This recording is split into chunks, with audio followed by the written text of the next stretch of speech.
Mr. Jacob Rees Mogg. Thank you, Mr. Speaker. My right honourable friend, and she is unquestionably honourable, said that we would leave the customs union. Annex 2 says otherwise. My right honourable friend said that she would maintain the integrity of the United Kingdom. A whole protocol says otherwise. My right honourable friend said that we would be out of the jurisdiction of the European Court of Justice. Article 174 says otherwise. As what my right honourable friend says and what my right honourable friend does no longer match, should I not write to my right honourable friend, the member for Altrincham and Sale West? Prime Minister.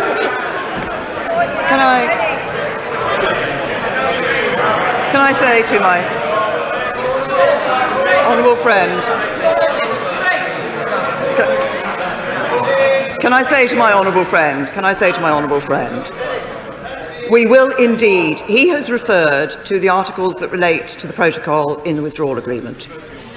I have been absolutely clear that some difficult choices have had to be made in relation to that protocol. Those choices have been made because I believe, and I strongly and firmly believe, it is important that we do ensure that there is no hard border between Northern Ireland and Ireland. But as I have said before, my honourable friend has heard me say before, it is not only our intention, but we will be working to ensure that that protocol does not need to be put into place. What we are negotiating alongside that withdrawal agreement is not something that will be of a temporary nature, but what will be a lasting future relationship with the European Union, which will last for decades to come. And in that future relationship, we will no longer be a member of the customs union. We will no longer be a member of the single market. An end to free movement will have been delivered. The integrity of the United Kingdom will have been maintained. The jurisdiction of the European Court of Justice in the United Kingdom will end, and we will come out of the Common Agricultural Policy and the Common Fisheries Policy. And so I ask my honourable friend to consider the nature of the future relationship that we will be delivering with the European Union, which does indeed deliver on the commitments that I've made. Will my right honourable friend clearly reject the negotiating mandate handed out by the European Council, paragraph 1 of which undermines the principle of nothing being agreed until everything has been agreed, and paragraph 4 of which would make the United Kingdom in the transition phase no more than a vassal state, a colony, a serf of the European Union? So can I urge my right honourable friend... I want to hear the honourable gentleman who's in full flow. Let me hear the fullness of the order. I want to hear the fullness of the flow. Mr. Rees Mogg. Mr. Speaker, I was going to urge my right honourable friend to model herself, her predecessor, the late noble Baroness Thatcher, and show real metal and steel in rejecting these rather hostile negotiating terms from the European Union. Prime Minister. My honourable friend, that a negotiation is between two parties. We will be very clear about the partnership that we want to have for the future with the European Union on both trade but also security matters, and I set out the framework for that in my Florence speech. My honourable friend has asked me before about the relationship between the UK and the European Union during the implementation periods. I've just indicated in response to the Honourable Lady, the member for Vauxhall, actually the purpose of that implementation period is to ensure that businesses and individuals can continue to operate and be reassured of the basis on which they're operating while the necessary changes are put in place that lead to that future partnership, that future trade agreement that we will have achieved. I've also said before in this House that there may be elements, and I said it in my Florence speech, of that arrangement that we'll be able to bring forward. So, for example, if we are able to bring forward a dispute resolution mechanism during that period, then we would look to do so. No, of course I'm not. Good morning, good afternoon. No, of course it isn't. It's using the proper procedures of the Conservative Party when the policy that has come forward does not meet what we promised our voters. The Conservative Party referendum, on which almost all Conservative MPs stood, said specifically that we would leave the customs union. It did not have any small print saying, oh, unless we decide to have a backstop that is a permanent customs union that is harder to leave than leaving the European Union under Article 50. This sounds and looks like a coup. I think a coup is when you use illegitimate procedures to try and overturn somebody who is in office. This is working through the procedures of the Conservative Party. It is therefore entirely constitutional, and dare I say to Newsnight, coup is the wrong word. Well, what has been achieved today is not Brexit, and it divides, well, the law to leave has already been passed. The Withdrawal Act is through, but what we need is a leader who will say to the European Union, it is impossible to divide up the United Kingdom. It is impossible to agree to a situation where we have a perpetual customs union. It is impossible to pay £39 billion of taxpayers' money for a few promises, which was meant to be £39 billion for an implementation of a deal. And it is impossible for us to allow the continuing jurisdiction of the European Court of Justice. That the problem is that the negotiations have given away on all the key points. I don't think that's correct.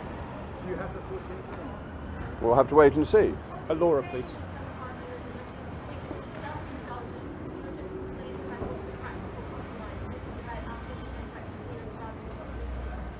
It's nothing to do with ambition of Brexiteers. It is about ambition for Brexit and the country. Leaving the European Union is the most fantastic opportunity for the United Kingdom. It means we can have the opportunity of setting lower tariffs, cheaper food, clothing and footwear, helping the least well off in our society the most. This opportunity is being thrown away. If you look at the deal, our tariffs will be set by the European Union, and it would be illegal for us to offer lower tariffs.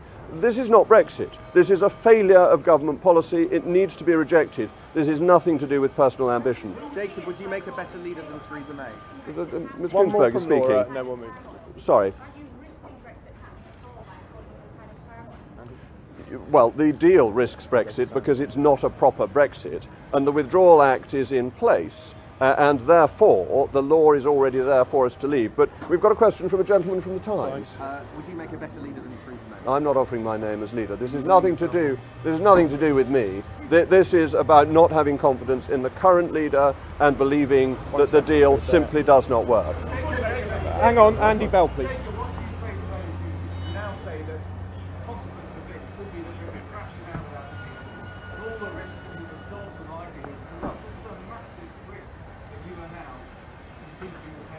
We have heard Project Fear again and again. On and on it goes. But that all the aspects of Project Fear so far have been wrong. We were promised a punishment budget. That never happened. We were promised an increase of unemployment by 800,000 by voting to leave. That did not happen.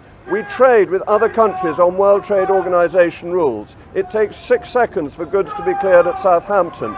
We do not need to trade on anything other than WTO rules. That will be an economic success and will be free to determine our own future. Democracy will win. Hang on, sorry, let's have order. We've got plenty of time. Yes, but Mr. Andy Crick Bell, always gets...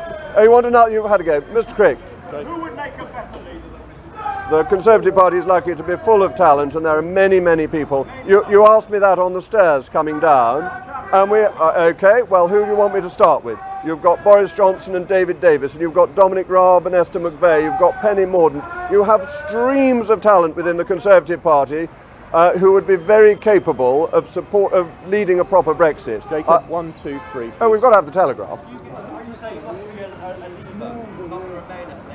I think one of the problems was having a Remainer, and that I recognise that compromises will need to be made, but the difficulty with having a Remainer is that people feel the compromises are made in a Remain direction rather than in a Leave direction.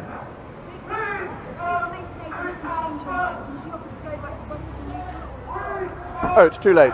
You can't write a letter of no confidence. You can't come to a decision that you have no confidence over many, many months and then wake up the next morning and say it was a Dallas-style dream and I never really did it. So, no. My final decision after the Prime Minister's statement this morning, but I'd come pretty much to the conclusion that this was likely once I'd had the chance to read the papers last night. Can you go to Ross and then Rob, please, and then you?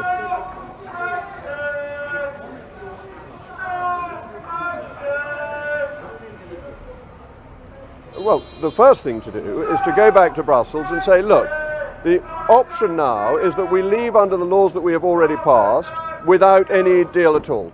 And that therefore we will move straight to World Trade Organization terms, we will be a third country, and we will operate on that basis, the basis with which we operate with the rest of the world.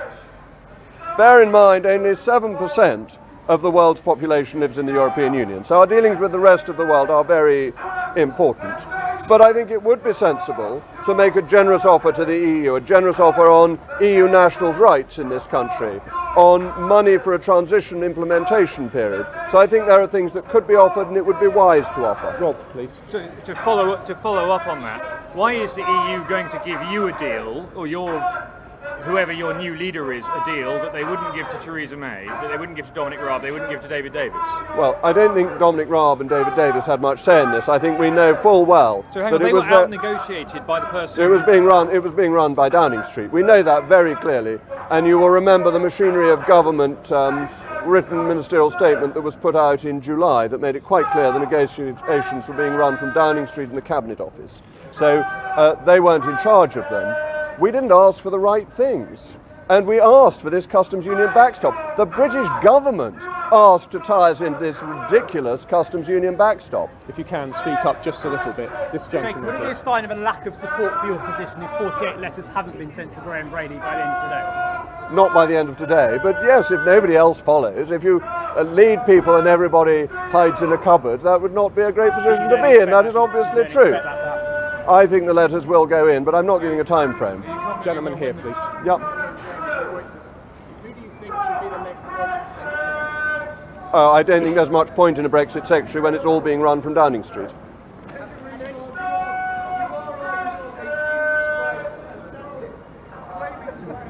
Obviously not. I'm so sorry.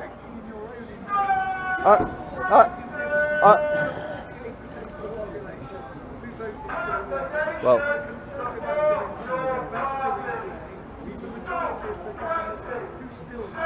Okay. First of all, if you think my suit's pinstriped, you need to clean your spectacles. Secondly, we are a democracy. And that's why these splendid people can shout away, because we believe in the right of free protest. And that chap's a great man. He was up at Birmingham and he's everywhere. And that's what democracy is about. You make your case, and then you have the vote and you accept the result. Many, many people of the 48%, as shown by opinion polls, accept the result even though they did not like it. And that's the nobility of our democracy, and that what we have voted for should be implemented, and the Prime Minister is not doing that, and that is why I have no confidence. Jacob, can you look straight at Chris? Want to get a photo there? Okay. Yeah. How soon can you get a new leader, do you think? I think it can be done quite quickly. I think the parliamentary processes can be sped up. And bear in mind, the Conservative Party now has a list of members at central office. It doesn't have to go around the country asking who the members are. Oh, not months, but I think weeks. I think it would be unrealistic to do it faster than that. Is democracy the right to change your mind?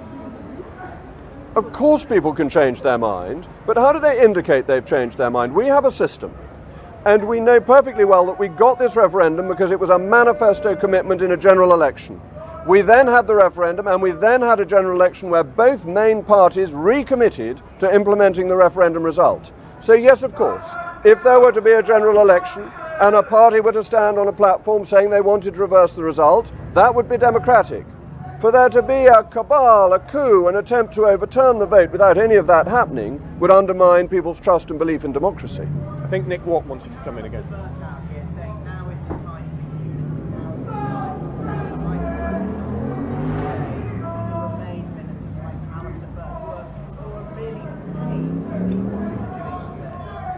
People always call for unity when the policy that they're following is wrong.